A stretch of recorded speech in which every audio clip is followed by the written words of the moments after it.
আসসালামু আলাইকুম। আজকে নিয়ে আসছি দেশি মুরগি দিয়ে আমি একটা ঝোল নিয়ে আসছি।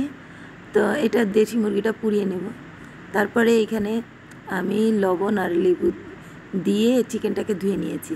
তারপরে এখানে দেখেন আমি আলুটা সুন্দরভাবে কেটে নিয়েছি।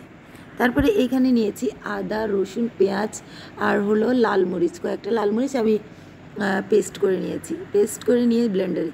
তারপরে এইখানে নিয়েছি বেসিক মশলা, হলুদ, তারপরে মরিচ গুঁড়া, তারপরে ধনিয়া গুঁড়া, তারপরে আমি জিরা গুঁড়াও দিয়ে দিয়েছি। ওখানে স্কিপ হয়ে গিয়েছে, আমার ভিডিওটা ফুল স্কিপ হয়ে গিয়েছে।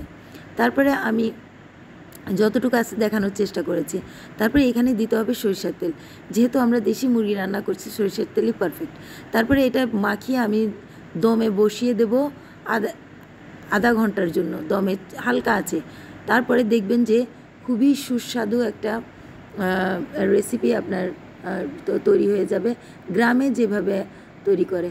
তো দেখতেই পাচ্ছেন কতটা সুস্বাদু লাগছে এই ঝোলটা। আর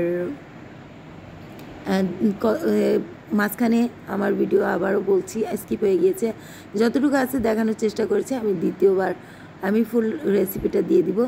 মাঝখানে জাস্ট আমি এক দুইবার নেড়ে দিয়েছি। তারপরে এই যে দেখেন আমি লেবু দিয়ে একটা সালাদ রেডি করেছি।